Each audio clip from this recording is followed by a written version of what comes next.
Hola, mi nombre es Jenny. Hola, mi nombre es Arlet. Mi nombre es Carolina. Y Frida Anaí. Somos alumnas de tercero C de la licenciatura en Educación Primaria y les vamos a presentar un podcast sobre el anexo 5 del perfil de egreso de Educación Primaria. A continuación, aquí tenemos unas preguntas y las vamos a ir sacando y pues las vamos a ir contestando. ¿Quién empieza? ¿Qué habilidades pedagógicas, didácticas y disciplinarias se destacan como esenciales en la formación de un egresado? Pues creo que son varias como habilidades, así como conocimientos, y pues podría ser habilidades sociales, físicas, psicológicas, cognitivas que los estudiantes pueden aportar, y al mismo tiempo la gestión escolar podría ser. Sí, muy bien.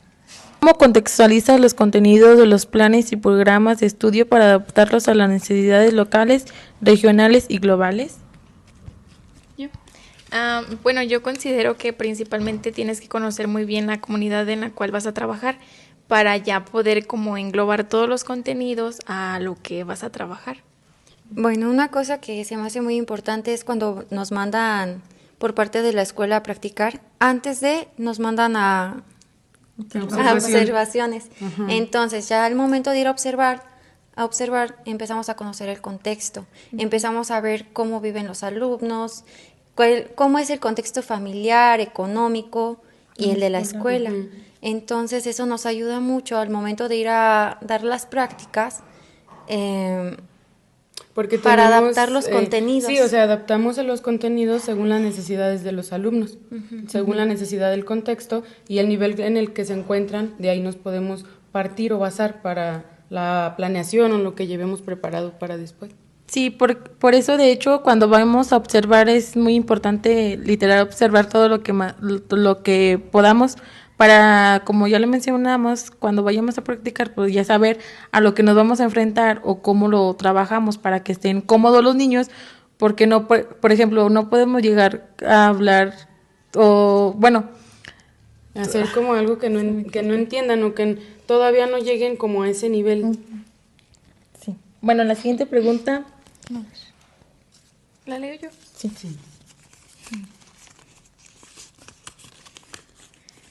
¿De qué manera promueves la equidad, la inclusión y los derechos humanos en tu aula? Bueno, en esta vez que me tocó ir a prácticas, a mí me gusta mucho incluir a los niños en todas las actividades, porque hay niños que al momento de verlos, los otros niños dicen, es que yo no me quiero juntar con él, y empiezan a excluirlos de cualquier cosa, porque dicen, es que tiene piojos, es que no se baña, y empiezan a decirle cosas así, o es que no tiene dinero. Entonces empiezan a excluirlos, a discriminar, y no los incluyen ni en los trabajos. Al momento de que uno forma los equipos y les dices, te toca con él, no maestra, es que él no trae las cosas. Entonces lo que yo hice en ese entonces era decirles, ok, les voy a encargar una cartulina, plumoncitos y cosas así. Se lo pueden repartir entre ustedes o al momento nada más cooperarse de cuánto gastaron y así hacerlos que se vayan incluyendo poco a poco. Bueno, yo también creo que pues principalmente es dar el ejemplo, ¿no? Respetando tanto a los alumnos como a nuestros mismos compañeros, maestros, directores y pues sí, o sea, que los alumnos vean que nosotros también fomentamos estos valores. Y bueno, creo que también tiene mucho que ver con el desarrollo en el que los niños en qué contexto se desarrollan los niños, porque pues muchas veces los niños traen patrones de familia, de que sus papás son a lo mejor desde arriba, que catalogan, que discriminan, y que empiezan como a separar y los niños empiezan a aprender eso y lo llegan a aprender en el aula. Entonces es importante también hacer conciencia y hacer como una inversa de que los niños ahora tendrían como que romper ese patrón de aprender a incluir y aprender a aceptar la diversidad con la que se van a topar pues por el resto de su vida. Sí. Y ahora la siguiente pregunta. ¿Cómo trabajas con grupos diversos para fomentar la participación y superar las barreras para el aprendizaje?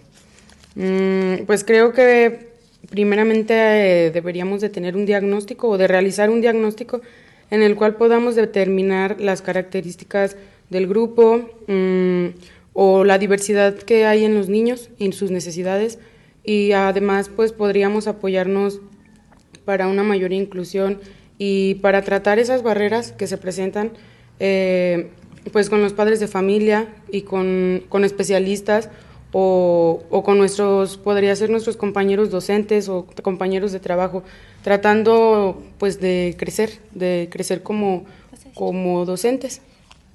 Bueno, y también otra cosa que quiero comentar es que cuando fuimos a nuestras prácticas, algo de material didáctico fue llevar una macetita y donde eran como batelenguas y los batelenguas tenían los nombres de todos los niños y ya sacabas el batelenguas y a quien le tocaba tenía que participar, bueno, era el que participaba.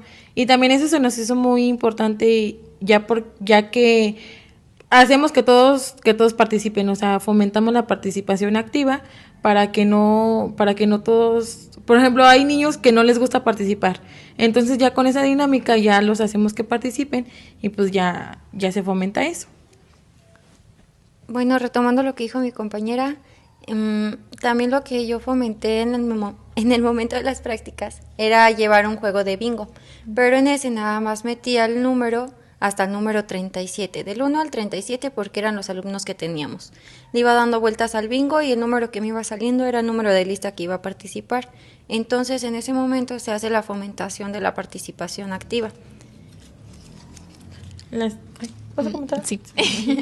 Pues también creo que es muy importante no catalogar a los niños como que tienen algo, o sea, sí hacerles saber que igual y tienen dificultades, pero tal vez no enfrente de todo el grupo porque es cuando empiezan a discriminarlos, a no querer juntarlos, porque pues sí, los apodos que ponen.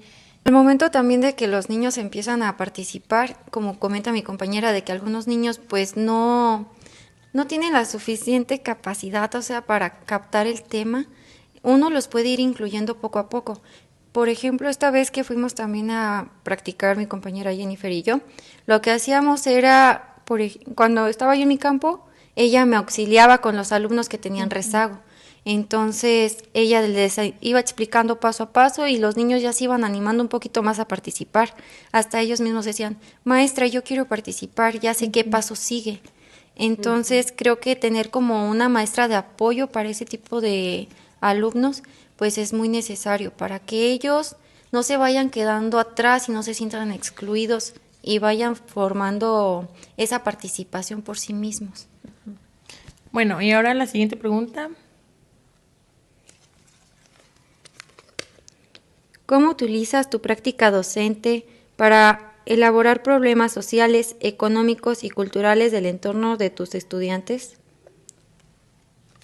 Bueno, creo que desde ahí tenemos que tener en base a la flexibilidad y al contexto al que nos estamos enfrentando, porque pues tenemos que tener en cuenta muchos criterios desde el nivel socioeconómico, desde dónde viven, qué culturas tienen, qué lenguaje hablan. Claro, a nosotros aplica el español, pero pues hay un sinfín de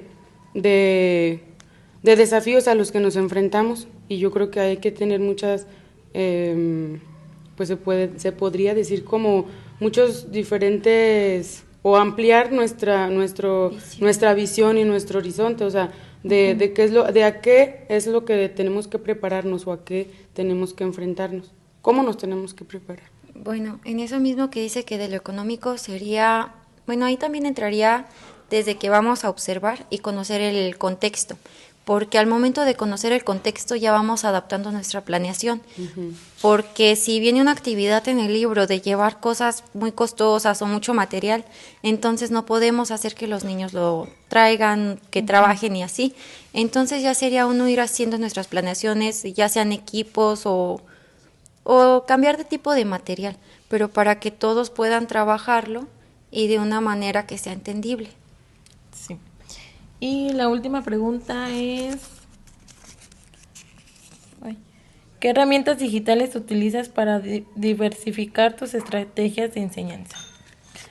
Bueno, creo que todos pues utilizamos la laptop, el cañón y alguna bocina. Por ejemplo, yo en mis prácticas sí utilicé videos en la tele, o teníamos tele en el salón, y es para que sirve también para que se hagan más dinámicas las clases, para no nada más que sea nada más por hoja y escribir, sino que también para que los niños aprendan de diferente manera. Y fíjate que, bueno, en lo personal, cuando yo tomé el proyecto que a mí me tocó, que fue con mi compañera Caro, me tocó hablar sobre la cultura e identidad de Rincón de Romos. Entonces, la primera vez a mí me tocó improvisar porque no funcionó el cañón, no funcionó el cable, no pudo conectarse. Y yo, como rescate de conocimientos, quería que los niños, saber si los niños sabían a dónde pertenecían, cómo se llamaba su municipio, o qué era esa imagen, de dónde provenía a lo mejor esa estructura, si era la presidencia, si era cualquier otro lugar clave de Rincón de Romos. Y me falló, y fue como un desafío, o sea, me bloqueé, los niños empezaron a parar, todos empezaron, la atención se fue, y después volví a retomar, o sea, ese día no sé cómo le hice, pero improvisé, después volví a retomar el tema, y fue, pues me considero un día con éxito porque todos tenían la atención, porque era algo que les llamaba la atención, o sea, veían y yo vivo por ahí vive mi abuelita, o ay, ahí es la presidencia, ahí se hace la feria, y empezaron a rescatar, o sea, lo que ellos saben, y de ahí se fue. Yo creo que fue una buena herramienta la tecnología, porque se los plasmas, o sea, tal cual como es, no a su imaginación, no a lo que tú les cuentas, sino se los estás mostrando desde, o sea, en vivo, como quien dice. Sí, lo considero importante. Pues yo en mis prácticas incluí, igual como mi compañera lo menciona, pues el cañón, los videos, en el cañón presentaba las actividades que íbamos a hacer y las hacíamos grupalmente o nos íbamos ayudando entre todos porque era un primer grado, entonces algunas actividades eran un poco complejas y, por ejemplo, al implementar los videos, en la actualidad a los niños les gusta mucho la tecnología. Entonces, cuando implementas eso en tus clases, les llama mucho la atención. Y pues sí, es algo como más innovador para ellos porque hay algunos maestros que pues no lo utilizan. Sí, bueno, de igual manera que mis compañeras, lo que más se utilizaba era la pantalla para mostrar algunos videos y que los alumnos comprendieran de una manera más agradable o más atractiva para ellos el tema, porque uno se los explicaba y no te lo comprendían o se quedaban como con algunas dudas. Entonces ya lo que hacía era ponerles el video y explicarles con monitos, o sea, los videos de monitos, y los niños decían, ya entendí, maestra, esto es lo que hacemos hasta aquí en la vida diaria. Les decía, sí, niños, entonces ya es algo que les llama más la atención. Igual que la bocina, para poner las pausas activas. Y esas son de mucha ayuda, porque hay momentos en los que los niños ya están saturados de información, cansados, exhaustos, entonces poner pausas activas también es de muchísima ayuda. Y cansarlos. Nosotros ya teníamos un primer grado y entrábamos de recreo y todavía les poníamos una canción y casi que los obligábamos y salten y brinquen, y era una canción muy movida. Y como que liberaban ahora sí el estrés y después ya les caía ahora sí como el 20 de que ya estaban en el aula, de que seguía a trabajar y de que tendríamos que seguir pues aprendiendo, y era como la relajación de ellos.